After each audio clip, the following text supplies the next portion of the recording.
who changed the game?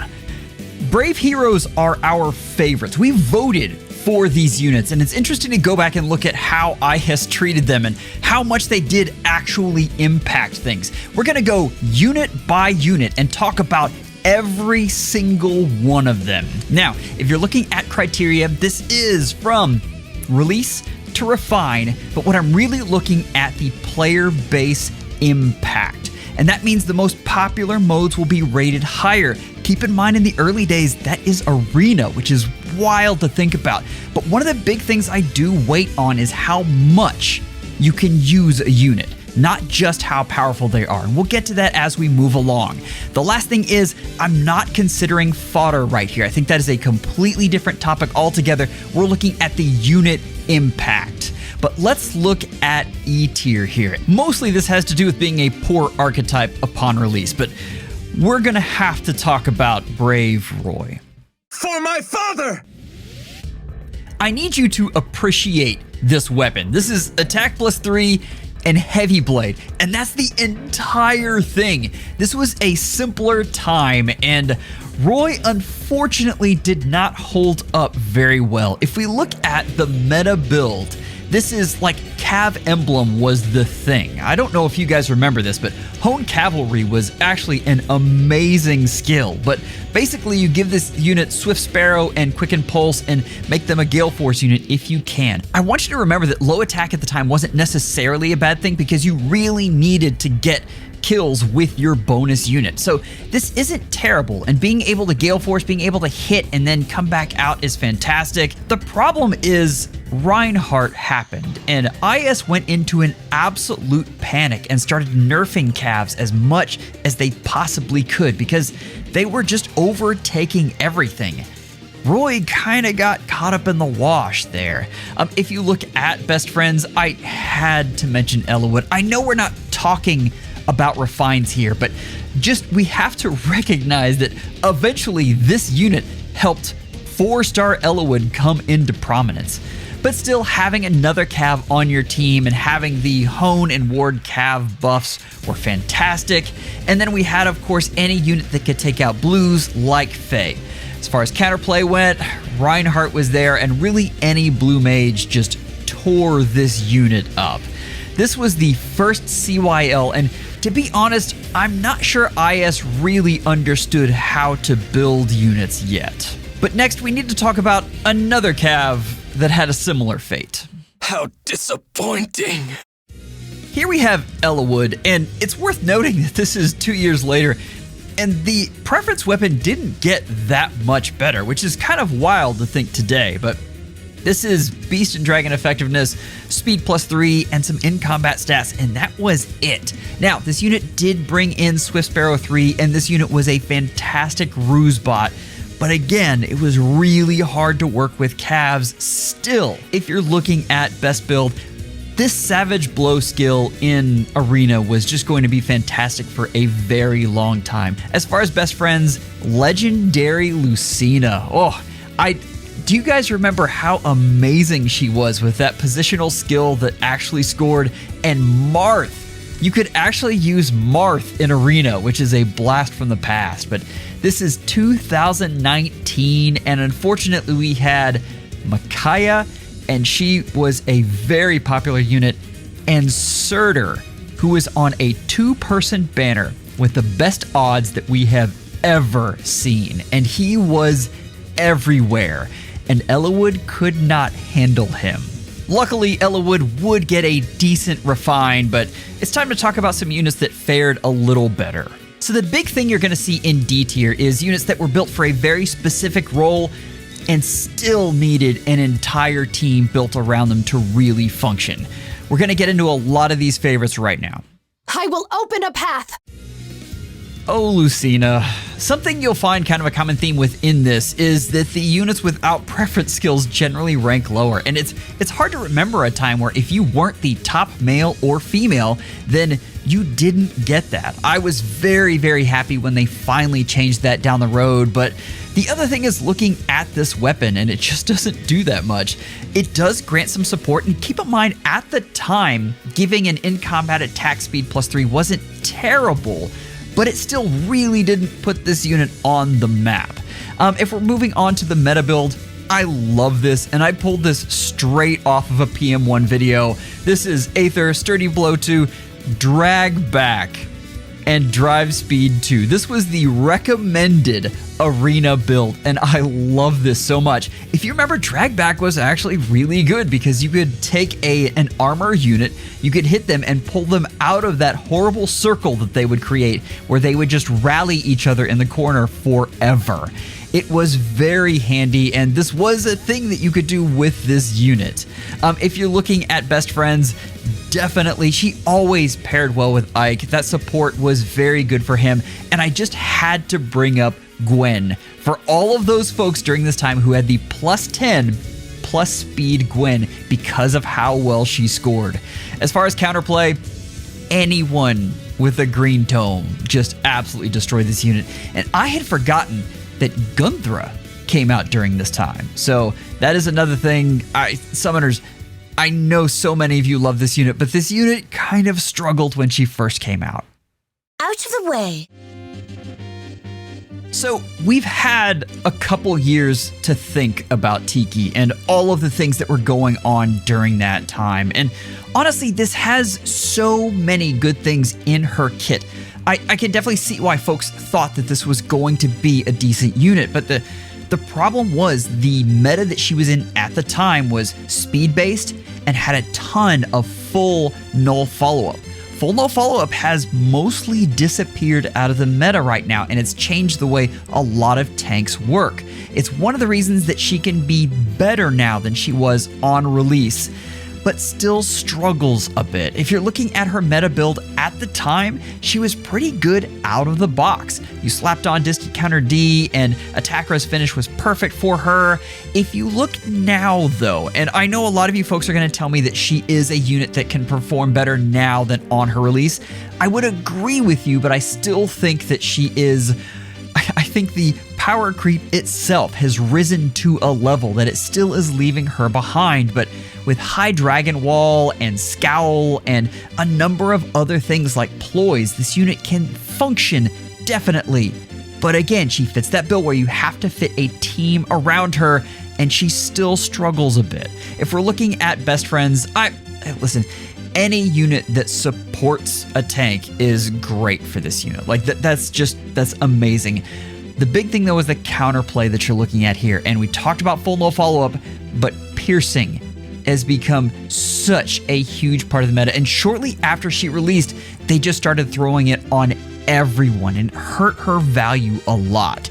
This was a 2022 unit, and she is desperately waiting for her refine coming up soon. Place your trust in me.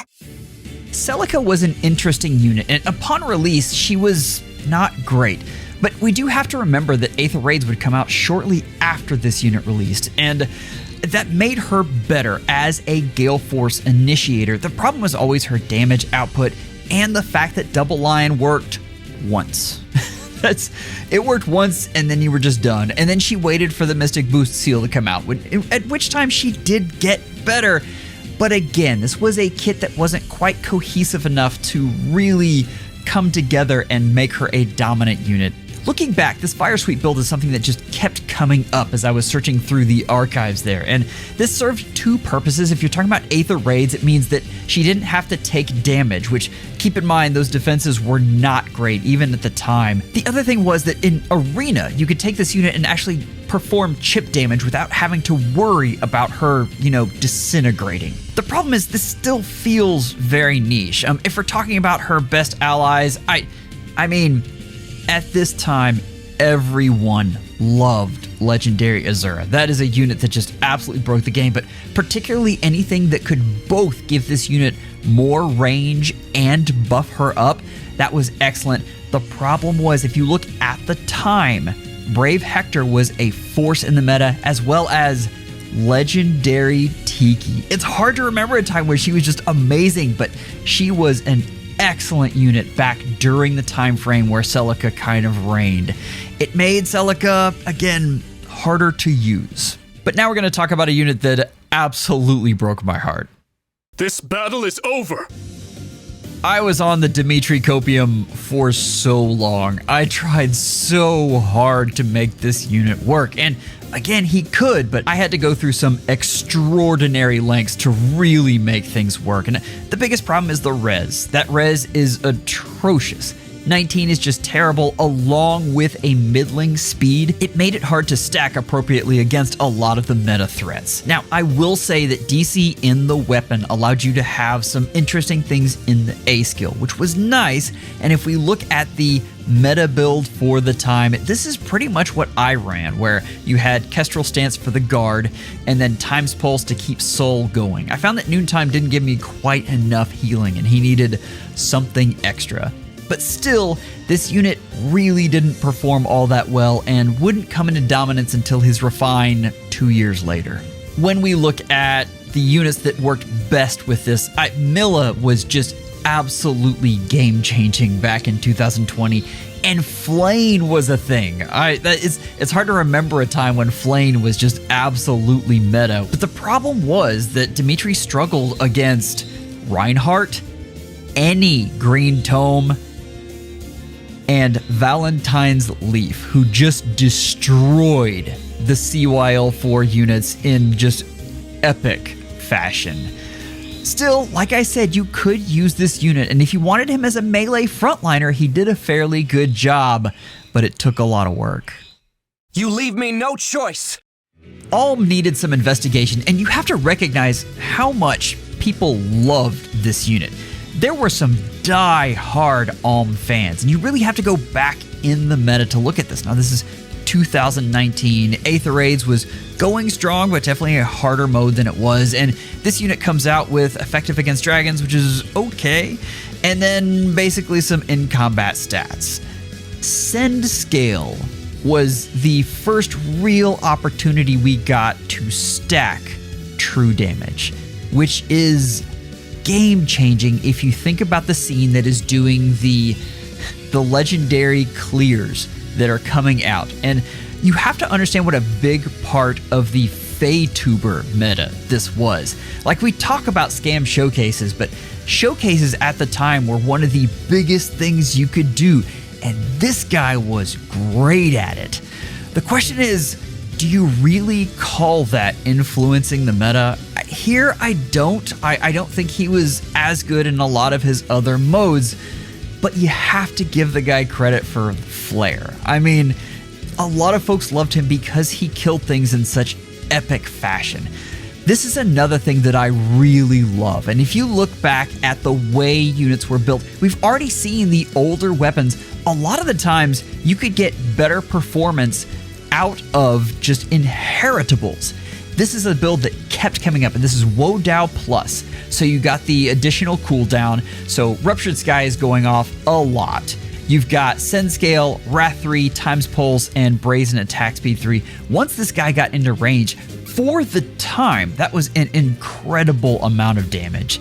So if you look at Best Friends, of course we've got Legendary Azura up there, but also Peony was something that helped him out quite a bit if you used him in Aether Raids. The problem is, during this time is when we started seeing speed-based damage reduction, and that would absolutely change the game and take a lot of this unit's worth down, because again, this unit is all about dealing damage. Piercing doesn't really exist yet, and damage reduction comes on the scene. It's easy to see why the legendary clear community hung on to this unit so much though, because he could still function there fairly well. Next up though, we need to talk about C tier. What we're looking at now are good role players that require specific situations. And here's where we get a little controversial, because if a role is very important to you, then it's a unit that you rank very highly. But it doesn't necessarily impact the entire player base. And we have anyone who makes tier lists always knows these units because it's the one that folks argue about the most. Did you think I'd miss? Brave Lysithea is a unit that I hold up every year as someone they always have. Brave Lysithea was very obvious. This unit was all about dealing damage. That was what she did. And it was very clear, like, you knew exactly when she came out where she would end up on a tier list. There were some things that were in her favor, like the effective against cavalry. This is very nice.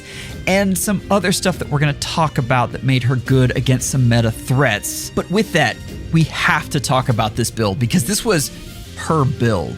This one was pretty amazing. And this is a Vantage build to counter cav lines. This is a niche build for sure. But you have to understand cav lines were just ravaging everyone, and this unit helped you with that. The problem, and the reason she doesn't get higher on the list, is because we had razzle-dazzle healers everywhere, and this unit did not have Null C to help her out. Still, if you were dual tanking, you could have this unit on one side and have somebody else on the other, and you could do a lot of damage to the scourge of Aether Raids. If we're looking at best friends, now this is 2020, and we just showed that Vantage build, and this is the first time we're seeing Winter Bernie and the 1 HP shenanigans. The way it would go, and I've described this a million times, but once you get down to 1 HP, then Plumeria, who is a level 1, so a very low HP unit, does Ardent Sacrifice with someone else, they swap HPs, and magic happens, you're into Vantage range. As far as counterplay, Hardy Bearing has always been a staple, but during this time it came into prominence even more. The other thing is, if you weren't going up against calves, this unit did lack a bit of oomph and didn't always kill things. Still, this is a favorite unit for a reason. She was very good in her role. Stay where you are! Byleth is up next, and anyone who has watched this channel knows how much I love Vantage.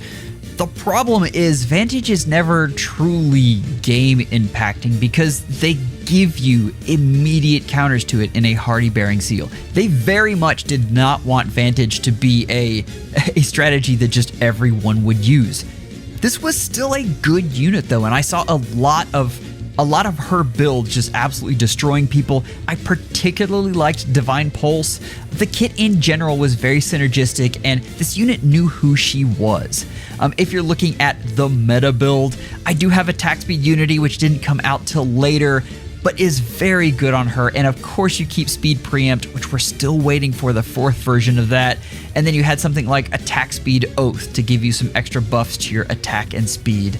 The thing that you're looking at here, and if you remember what was going on, a lot of folks were using a near save and then this unit out front.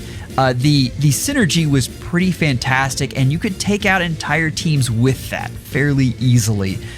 The problem was we had a lot of counterplay in both Hardy Bearing and the Water Sweep skill that you would see now and again. But the best friends, we talked about that near save, and I mean, Edelgard has always been a very good near save and was at this time as well. And then any kind of dancer, peony in general, but if you think about hit and sit strategies, this unit was the queen of that, where she would go in, take out a unit, and then sit there while the others just smashed against her. There were a lot of fun shenanigans, but she wasn't very impactful because of the hard counters towards her. That's enough out of you.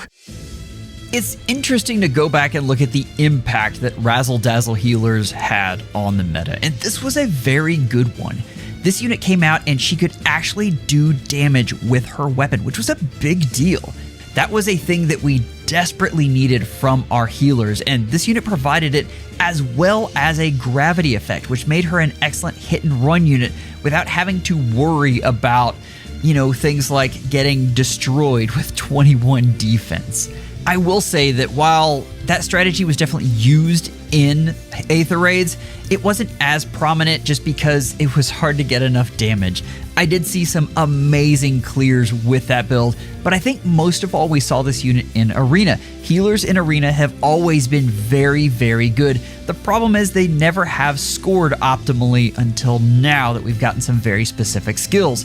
But if you think about having Razzle Dazzle and Savage Blow, it made it so much easier to clean house with your poor GHB you had because you didn't have the latest and greatest unit that just came out. This was a good build, I just can't call it impactful, and there was one very important reason because of that. Now this was 2019, and what would come out about 6 months after this unit was Null Counter Disrupt, which absolutely destroyed so many healers because they had really taken over things. But the other thing is, any archer would just absolutely smash this unit to bits. But again, she was still good and really paired well with, in case you had to use an Asker as your bonus unit, and also with units like Aversa, although I will say Aversa probably paired well with just about anyone at the time. Everyone plays their part. Have we talked enough about Brave Robin on this channel? I need to mention here that the reason that he's in this tier is because he's a very good role player. The problem was, at the time, everyone wanted him to be a carry, a unit that you built your team around, a unit that would fit anywhere, and that wasn't really the case with him. But he has a lot of great things. The warping was absolutely fantastic, and Rally Spectrum was one of the greatest supports you could get that no one was talking about for some reason. This unit had some amazing things going for him. He just really needed to be ranged, and unfortunately, he would be in, a matter of months.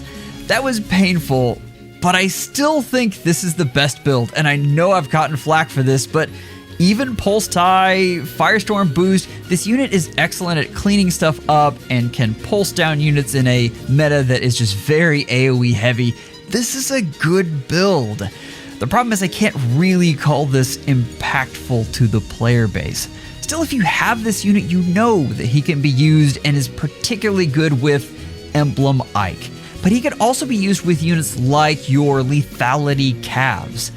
Any of your daggers really that depend on lethality to do damage, he can help out a ton.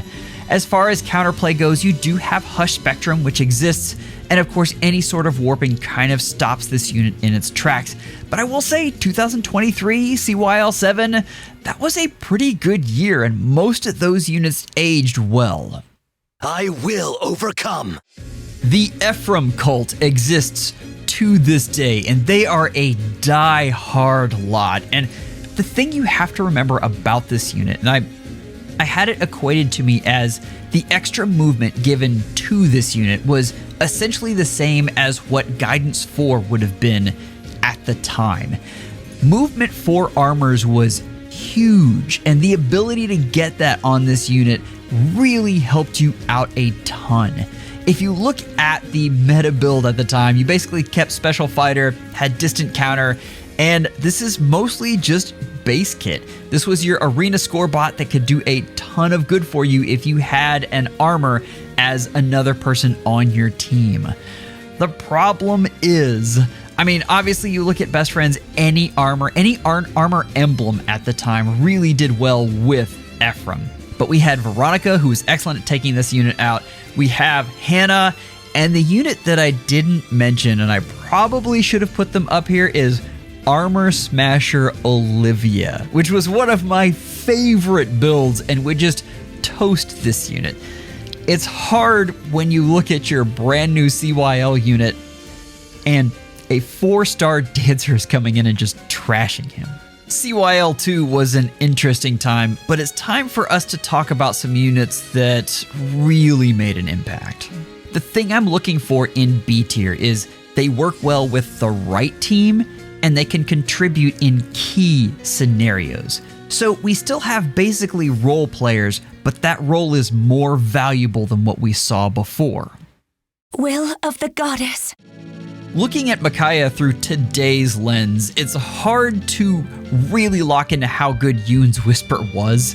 We have single skills that are 10 times better than Yoon's Whisper, but having a chill like that was actually very good, and Light of Dawn being effective against armored and cavalry foes, those were two pieces of the meta that were very prevalent. The kit itself just works together in that you put penalties on the opponent and that increases Micaiah's damage. She was a really fun unit to work with, and this is when we really found out how good flyers were in Arena. I've got one of her ideal kits from PM1 here, and I loved this 4 to 5 flyers here. I did like the orders better, but if you had a flyer team, then 4 to 5 flyers was just absolutely amazing. But you slapped Aether on this, sacrifice already scored well, and the thing we haven't really talked about is any sort of preference B skill made units at the time score an entire bin higher. And so this unit was raring to go in Arena. If we look at Best Friends, any sort of armor, when you have that order skill, or if you put guidance on this unit, she was amazing for mobility, and armors suffered from mobility problems so much. As far as counters, we had Legendary Leaf, who was a Cav Brave archer and just would trash flyers and really anyone else. He was very dominant at the time, but we also had units like Norn, who could take a hit from Micaiah and just smash her back. But up next, we're gonna have the unit that I probably get yelled at for the most. Lend me your strength. To this day, I feel like I still get yelled at least once a week for Marianne. I'm not saying this is a bad unit. Requiem Dance in particular is really fantastic, and the ability to dance other units in your group while also killing someone else is pretty fantastic. Ultimately, it's hard to say that this really had much of an impact on the player base, and one of the big things is Gale Force is and always will be a niche strategy. I mean, this is her ideal build. Basically, you slapped Wings of Mercy on her and had her base kit, and she would work just fine. The problem you would run into is her killing potential was not high. It's why she was always relegated to support unit, and those support roles are very hard to get into on Gale Force teams. If we're looking at Best Friends, this is 2021, and Fallen Edelgard as a Gale Force unit was demolishing things, as well as Linja. These are two units that had just taken the meta by storm and were really just wreaking havoc on folks. As far as counterplay, really any unit with bulk gave this unit a lot of trouble, as well as guard.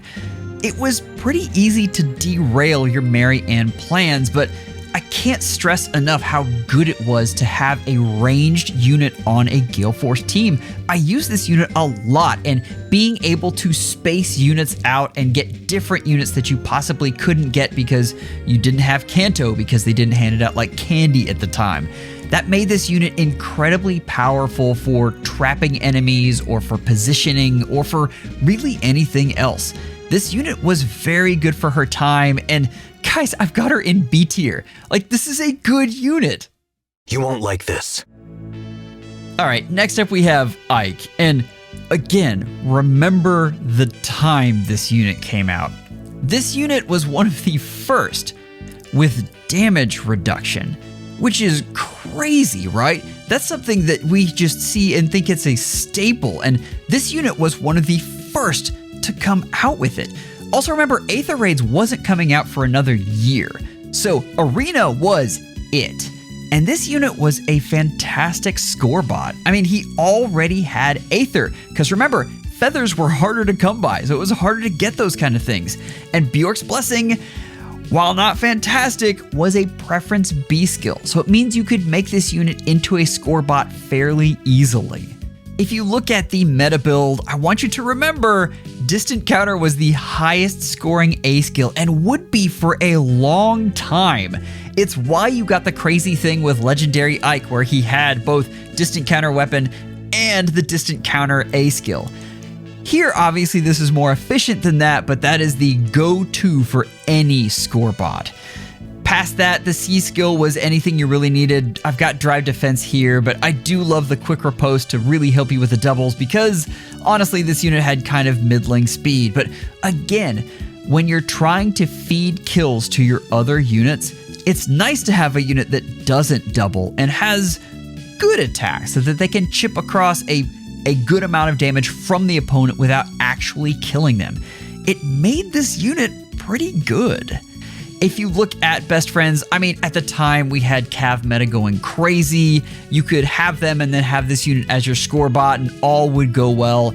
Counterplay was red mages really gave this unit trouble. Icus never had just screaming high res, and we had units like Tharja, who brought us Vengeful Fighter, if you want to remember that far back. But Tharja was a good unit and was fairly common in Arena, as well as Dancer Micaiah, who actually put out a decent amount of damage. Still, for a CYL 1 unit, this unit did pretty well. Pierce the sky, Maltet! Hector is one of these units that I have a lot of trouble separating original Hector versus refined, and he was just so dominant as a refined unit. When he came out, he was solidly B tier, and that's not a bad thing. Ostian Counter, Distant Counter was the go-to A skill, and having extra stats in there was bigger than you might think. Maltet was a solid weapon though. If we look at the meta build, this is going way back here. Remember, he already had the guaranteed follow-up, so he didn't need the bold fighter quick riposte build that everyone loved on their armors at the time. It gave you some leeway to put something like close defense in there, and even res wave. I mean, do you remember when res wave skills were good because that was one of the only ways you could get buffs on both you and your ally? This was a good build, and in Arena he really showed up. As far as best teammates, I mean any armor at the time, you could put together Armor Emblem and really have a lot of fun. As far as counterplay though, we had Legendary Hector on the horizon. It's tough now to remember how dominant Legendary Hector was, but the other thing is we had Veronica, and Veronica really gave a lot of armors trouble. She was Ias's way of saving us from the absolutely painful meta that was put on us by the armors. So while this unit would be dominant later on, at this point, solidly B tier as a role player. Which brings us to our next very controversial unit. No one gets through. Oh, Gatekeeper. I will give Gatekeeper this, and this is surprising that most units, as they go along, they have kind of a natural depreciation. And Gatekeeper, because of what he does, has stayed solid the entire time, to the point where if you chose this unit as your pick from that year, honestly, I think you did well. This unit can still be used to this day, and the fact is, having the Uber Obstruct and the blockage of warping was a big thing then, and an even bigger thing now. This unit at the time was a good role player and could really help you versus things like Catria Balls though, and Catria Balls are just, at this time, were the only defense you would see, and this unit helped a ton by stopping those warping shenanigans from the orders that Catria came out. If you look at the meta build, this unit kind of came out of the box pretty good, but you could put attack defense unity on there and joint drive speed twice and really come out ahead. The buffs that this unit would give were kind of slept on, to be completely honest with you. In a speed meta, being able to give out speed in 3 rows and columns was kind of huge. If you looked at teammates that Gatekeeper did best with, I mean, it was the save balls. The save balls loved this unit because, again, you got to stop a lot of what Catria Balls could do. The problem is you do have pass, although it was used less than. The biggest issue though is roll compression. For the lifetime of this unit absolutely struggled with any kind of combat potential. And that persisted to this day. They didn't even fix it in his refine. It meant that this unit had to do exactly one thing, and that was support, and that was all you could count on him for. What I will say is that support was and is very good. For the hope of all. Marth is another unit with an absolute cult following, and there were a lot of folks, including me, who loved this unit. But again, I am a sucker for Vantage.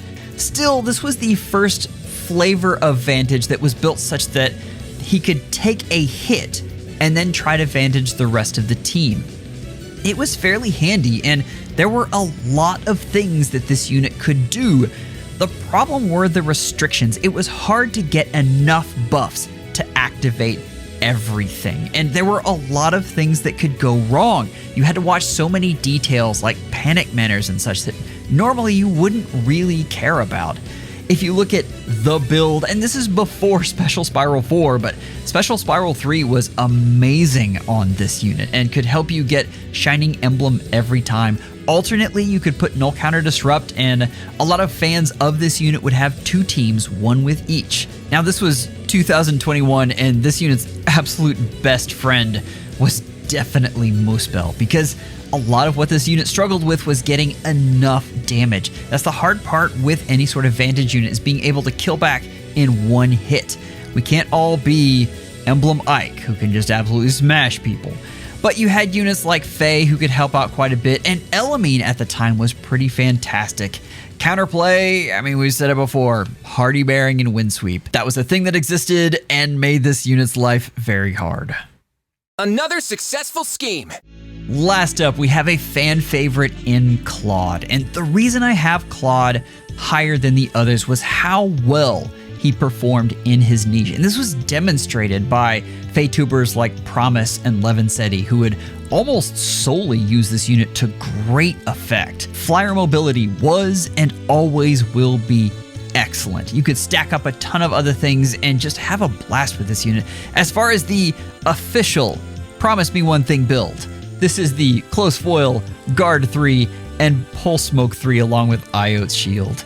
I mean, we saw how this unit performed. If you look at teammates, if you remember back when duo skills could actually be used, Micaiah was amazing. Bridal Micaiah could get some incredible buffs to hit and run units, hit and sit units, and Vantage units that would be incredible. But also, with any sort of hit and sit and hit and run team, you have to have a dancer. Counterplay, I mean, extremely bulky units like Brave Hector, and obviously Leaf. Leaf destroyed CYL 4.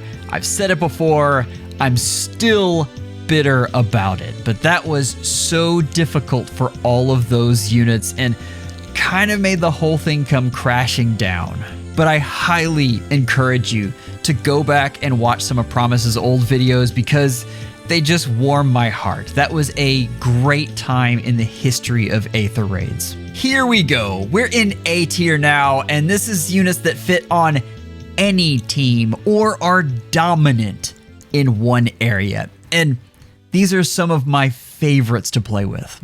Weaker than expected.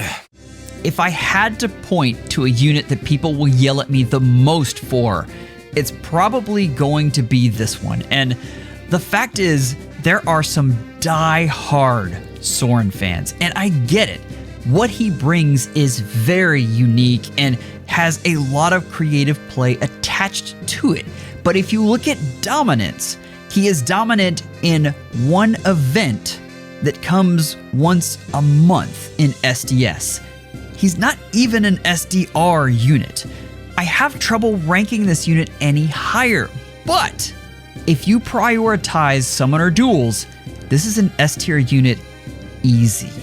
If that's your favorite mode, you have to get a copy of this unit because of all the amazing things he can do and how well he does with other units and will do over time because of the way his support works and handing out that decoy status. Right now, this is probably the go-to build with Attack Res Tempo 4 and Canto Control. I've got Attack Res Form on there, but it really just depends on your team there, along with Swap. This unit, if you haven't watched SD replays, this unit does some amazingly frustrating things that are really cool when he's put together correctly with the team. As far as best friends, I mean, Nurgle is definitely there. Nurgle and Emblem Ike are probably two of the best units to pair him with because of how well they do in their individual categories. But Nurgle really right now is fantastic with this unit. As far as counterplay, strangely enough, Nurgle as well.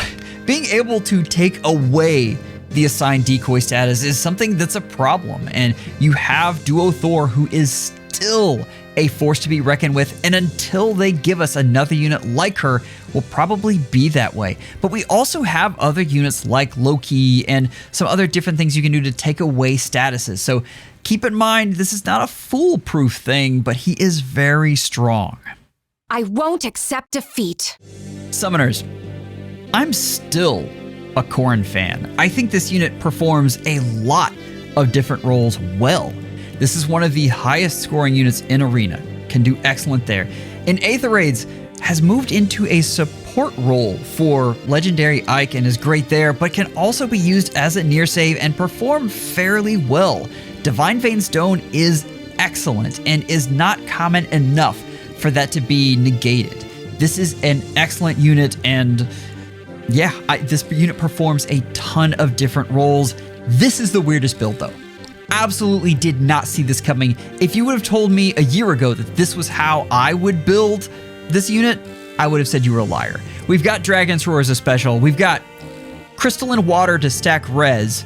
We've got High Dragon Wall, which stops warping and has some damage reduction for this unit, and Breath of Life 4 to give healing to whatever Ikes or Omni tanks are nearby. The res stacking here is pretty incredible, and this is pretty flexible when you talk about that C skill and possibly putting ploys or something else on there. You add in the Divine Vein Stone, and this unit can actually help against AoEs. This unit is fantastic versus the meta right now, and even if you were to use this unit as a far save, she can perform in that role as well. As far as best friends, obviously, Emblem Ike loves this unit, but also Duo Robin. Being able to hand out Scowl is absolutely fantastic for a lot of different units. What I will say is counterplay, you've got good old Duo Leon, who lost a ton of value recently, but is still good. And if we look at when this unit was put out, which was last year, you have to consider that time that Duo Leon was just a force to be reckoned with. The other thing is you have units with pass like Celica who just completely ignore your High Dragon Wall. Keep in mind that High Dragon Wall is also very, very good in Arena though. This unit is unexpected for me, and I did not think she would be this high, but I've just given you a ton of reasons why this unit is still good and why she's here. My strength is my conviction. So to really call Eirika dominant, you have to consider not when she was released, but about 3 months later. When she was released, I solidly had this unit in the Lysithea category, and had it not been for Summoner Duels, she would have stayed there. But it is crazy to think of how much of the meta she became a part of because of her Canto and how much damage she could put out. Even now, that is still a thing that makes her very viable in that mode. You could use her on defense. I saw Gale Force builds on this unit. This unit was obviously dominant in Summoner Duels, and she was really good in Arena too. There were a lot of different ways you could use this unit, and what I'm looking at here for the meta build is definitely Summoner Duels, because I feel like that is where she was the most dominant at the time. And at the time, Summoner Duels was still fairly popular. When it first came out, there was a lot of good energy surrounding that. This was an amazing build with Pulse Smoke to take on a lot of the hardy fighter stuff that was going on. Making AoE calves was and is an incredible strategy in that mode. If we look at best friends, obviously we have any unit that can help her charge up specials, which is amazing, any dancer, and weirdly Yuri, who at the time, the two of them paired incredibly well. You have to remember this is before Canto control. So those two units just ran rampant over the meta in SD. If we're looking at counters, this was the time of the save ball, so any near save with Hardy Fighter did definitely give this trouble, but a lot of the time she would still break through anyway. I remember absolutely dreading when I saw this unit on defense. Eirika represents one of the hardest things about picking your unit coming up in the next couple weeks. Sometimes you don't understand what exactly IS is about to do, and you have units that they have designs for later and suddenly become absolutely dominant in the meta. But let's talk about one that was more obvious right off the bat. Don't you know it's pointless? Brave Veronica. Now it's rare to have a unit get this high without a preference skill. That is something that really is a feather in the cap of any Brave unit, especially in that period between release and refine. The thing is, she kind of already got it. The whole razzle-dazzle thing that they gave healers was huge, and we oftentimes ignore that as a refine, whereas I think IS truly considers that as healer refines. If you're looking at this staff though, the ability to buff and debuff your allies at the time was pretty incredible, and she did a lot of good in arena, but we talked about the scoring issues with that, and it kind of limited her ceiling. This is 2018, and we were actually starting to understand that kind of thing. Arctic Silver Fox had put out the calculator, and we were able to see what was going on. Now, I've got an arena build here, and this is... this is exactly what we've been talking about. This is excellent for chip damage and helped in so many ways versus the just pain in the butt armors that were everywhere. The thing is, and it's hard to know whether to weight this here or have this as something that came later, but Aether Raids would come out actually several months after this unit hit. And in Aether Raids, without null counter disrupt, and at the time very little way to deal with debuffs, this unit was amazing. This unit was incredible in that mode, and really the only reason I don't have this unit higher is I don't really think she came into prominence until probably a year later. Even though her refine was okay, having a razzle-dazzle healer at that time that would come in the Cavline meta was incredible, and this unit might have been the best. As far as best teammates, we've talked about the Cav meta, and I love going back to the old videos and hear folks talk about Cav emblem, which you just don't hear about anymore. No one talks about making a team with a single movement type, because why would you? They break all the rules now. But at the time, having an entire team with 3 movement was amazing. Counterplay, you had Bowie, who had Colas advantage. Can you think of a time when Bowie was meta? The other thing I have to bring up is Raven Tome Inigo, who was just incredible at the time because we didn't use the term at the time, but role compression.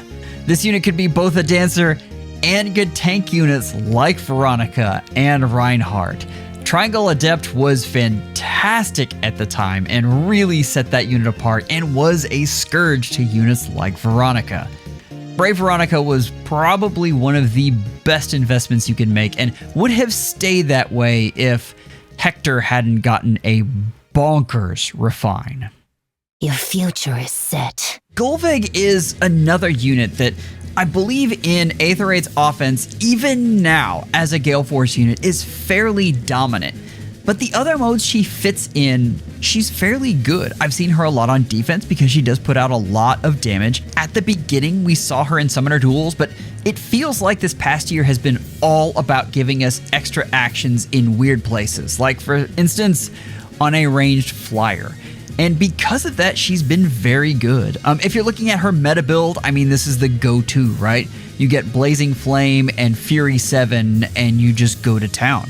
This unit can still do a lot of damage, and even with Myrrh there, is a unit that you have to accommodate for. You have to know where she's at and when she's going to hit your team. As far as teammates, I don't normally put a unit that came in later in the cycle, but Embla pairs with her so well, and just the ability to completely ignore saves and charge specials is perfect for this unit.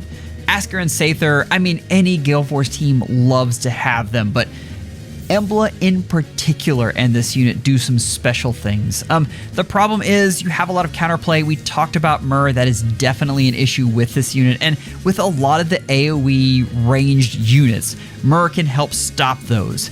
The other thing is Breath of Life does make AoE builds harder and does make damage in general harder, but specifically for units that rely on AoEs as this unit does, it can be an issue. It is not a hard counter, but it is something that you have to accommodate for, and I have seen issues with this unit because of the damage output. But with all that, it's still hard to reconcile the impact that this unit had, and this unit has been very good at the role that she is in. All right, we are now to the meta warping units. These are the units that really change things, and you had to accommodate for them in almost everything. They were fantastic and were the best in class for what they did. I shall protect all. One of the things that this tier list kind of obscures is how long melee calves were just bad and the absolute worst archetype you could have. 2022 came along and it feels like IS wanted to make up for lost time. Now, why is this unit in S tier and Eirika is not? The biggest thing is the reason that you have a ranged cav versus a melee cav is simply range. We could argue up and down about preference weapons and all that stuff, and res in general being lower than defense, but really, it's about the range. Having one extra range is huge, and they just handed it to this unit. This unit is essentially a ranged cav, but with a sword. This unit did so much to the meta, had Canto, this crazy miracle effect that was so strong that I had folks come to me with distant counter builds that were actually working versus teams. This unit was incredible. Air of Light had null follow-up as well, and a lot of other things, but it is hard to look at this unit and realize the impact that he had over the last 2 years, when really he has started to fall off in only the last 3-4 months.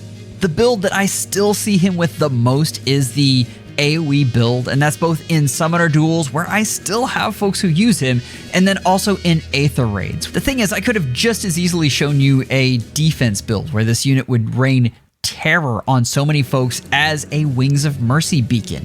There were so many ways that this unit would just destroy people. Folks did not like this unit unless you had him and then he was your favorite thing ever. If we look at 2022 and who he worked best with, it was definitely Chrom, and they made these two units to work so well together, and that is kind of a fun thing that I like that they did. But also Valoria, and especially Duo Dogger, because what does a melee cav who has one extra movement really need? More range, of course. As far as counterplay, you definitely had Thor, and reducing his movement to 1 was huge. That was a big reason why Thor became such a pain in the butt, and the later things, the taking away bonuses, wouldn't really come until later, where bonuses started just coming up everywhere. That was still good, but at the very beginning, being able to counter Legendary Seliph was amazing. The other thing that started happening was, particularly with the dragons, we had miracle builds, and that meant that you couldn't just absolutely take a unit out in one hit. The thing that you're looking at now with calves, especially in Summoner Duels, you have enough flexibility in teams and enough different things you can do that you could actually stall with a cav team. Whereas when they first came out, you had to go hit immediately, and it worked or it didn't. Most of the time with Seliph, it did, but when we started to see miracle builds with folks like Duma, things got a little dicey. Still, this unit has been absolutely incredible through his first 2 years, and I expect him to be very good with his refine that's coming up. Wind feeds the flame. One of the really fun things, if you take like long time players and look at units that they used at the very beginning of the game, you can see this mess of skills through the different builds that were used on this unit. And if you think about really the first 4 years of this game, maybe 3, but you had units that would stay around a lot longer. And so you get weird things like Blue Tome Breaker and all of this other crazy stuff for that one specific map you had to clear. Brave Lyn was in that category and was used everywhere. The Reinhardt Brave Lyn pairing was such a thing that we got a character named Linhardt in 3 houses, and you can't tell me they didn't do that on purpose. There is no way. Those two were inseparable, and this unit with Brave Bow was amazing. That was a very powerful thing at the time. I mean, I've got the meta build at the time, and Brave Bow, Death Blow 3, Honed Cavalry, and Quickened Pulse, and this was incredible in Arena. Later on, as Aether Raids would hit, you would have Moonbow and Quickened Pulse. For that Brave Bow, on the second hit, you'd get it. Or you'd have a Fire Sweep Bow. Or you'd have Savage Blow in here. A million different configurations, and this unit would handle them all brilliantly. I'm looking at this unit with 48 attack, and I'm having a hard time remembering how this unit could have been so dominant, but I mean, those were different times then. 48 attack actually meant something. I loved using my Brave Lyn. She was so dominant in every facet of the game, and if you look at her friends, I mean, how many times do we have to mention Cav Emblem, which was so crazy during that first year? As far as counterplay, again, we have Bowie and Inigo. Inigo was the funniest here, and while he was a counter for Veronica, kind of, for Lyn and Reinhardt specifically, he was a scourge because he could actually attack back on them. So for everything this unit did, be it Aether Raids, Arena, or the PvE content that was very big at the time, this unit did it well, and you always had a Lyn built up. This was the definition of a must summon at the time. This should do it. Chrom is such an interesting unit, and I'll be honest, I thought this unit was going to fade faster than he did because he is gimmicky, 100%. What I did not realize was how many bonuses they were going to start handing out. Being able to scale from bonuses and penalties is incredible right now in the meta because there's so many of them. The other thing is, it is never bad to have a preference assist. It helps you score better, but it also gives you a whole bunch of other things, and a Fate Change is incredible. This unit's damage output is really slept on. Armor effectiveness is very good, and you could use him in Summoner Duels and in Aether Raid's offense quite a bit. The thing is, you can also use him in Arena. He does score high enough for that. This unit is very, very good and has really benefited from a lot of the skills he's gotten in the first 2 years. It has been fun to watch this unit grow, and if we look at the meta build, this is my favorite because I think it is so funny, but Attack Speed Prime 4 is perfect for this unit. When he came out, actually when Gambit came out, it was an excellent skill on him, although since all the piercing is out, it is less good, but also Red Feud, which is funny because at the beginning, this was actually for Duma, and now it's for Emblem Ike. So I don't know. I feel like Brave Chrom fans have just gotten incredibly lucky, but you can't argue with results. This unit really has shown up and continues to. If you look at Best Friends, I mean, have to talk about the pairing with Seliph. We already have gone over it a little bit, but this unit in particular, getting extra movement out of Seliph and no follow-up, that's incredible and can go a long way. You also have units like Duo Asker, who is very good with him in Summoner Duels as well as Duo Dagger. This unit is a lot of fun in that game mode. As far as counterplay, I mean, Duo Thor is definitely an issue. That is a thing, but it's a button that you can use once. There are other things like Loki and Nurgle who definitely have taken this unit's value down, and this unit is not as good, but a preference positional skill will keep a unit good for a long time. The other thing I'll mention is the most popular near save in the game is Brave Edelgard, and this unit cannot smash through her. All that being said, I mean, this unit is incredible and is good in everything, including scam showcases, where you see like the plus 100 to all stats because you've stacked so many buffs on this unit. It makes this unit a lot of fun, and I like that. I'll cut my own path. Number 1, the best CYL unit ever is Edelgard. And I struggle with this. I fought with this so hard, but Summoners, I went back and looked at the tape. I mean, this unit is very good. At the time, she was just an Omni tank and was incredible at that. There were even folks using her as a corner Edelgard. You would stick her in the corner and folks would have trouble killing her when she first came out. That's how bulky this unit was. This unit has everything you need, including making her basically not an armor by giving her 1 extra movement and an orders effect. That's incredible. Black Eagle Rule is so good that you can still use it on her today, even after all the power creep. Weaving Fighter might be better, but not in all cases. That's nuts. They did a fantastic job designing this unit, and some might say she was a bit overtuned for the time. But still, you can't argue her impact on every facet of the meta. You could use her literally everywhere. Still, to this day, you can use her everywhere. She was excellent as a Far Savior or as an Omni tank. On defense, she was amazing, and you saw her everywhere there.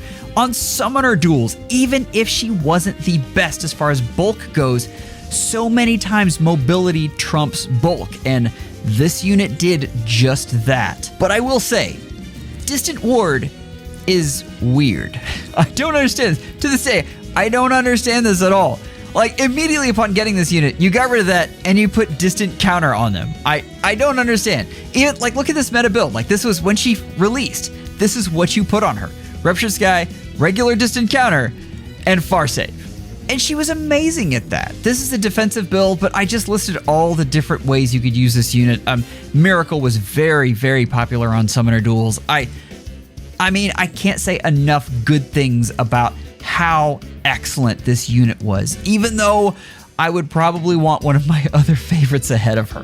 This unit has dominated and still does, which is incredible. We're not even considering her Refine, which honestly, as it goes for Refines, was kind of mid. But this was so good that it didn't matter. If we're looking at best teammates, you have to put any sort of mythic up here. Any way you can bulk her up is excellent. You also have Far Save from Henriette, which was incredible. Past that, in something like Summoner Duels, you have Duo Eirika. And if you remember, this unit worked fantastic in cav lines because she could travel with the cav line more easily than a lot of the other armors. Counterplay, Aversa was huge. And I remember actually having Axebreaker on my Aversa to help versus this unit. You also, in Arena, you have Lylina, who would just absolutely wipe the floor with this unit because she doesn't have any sort of AoE reduction. And do I have to say Dual Leaf again? To this day, this is an amazing unit. I can't say enough about this. Like, that's why this 2020 unit is the absolute best CYL unit we have ever had. If we're looking at the entire list, like here it is, and the thing that I want you to notice, there might be recency bias. They very well might be, but they've also gotten better at designing units. One of the big things was giving preference skills to everyone. That made newer units honestly rise in the ranks a lot more than the others. The other thing you can really look at is the archetypes. Like, you'd immediately want to look at this and say, oh, well, we have 2 Cavs in S tier, so I need to just make sure to get a Cav next coming up. If they're special, yes, but that's really what you're looking for, is something unique in these units. And that's what sets them apart. That's what really makes S tier S tier.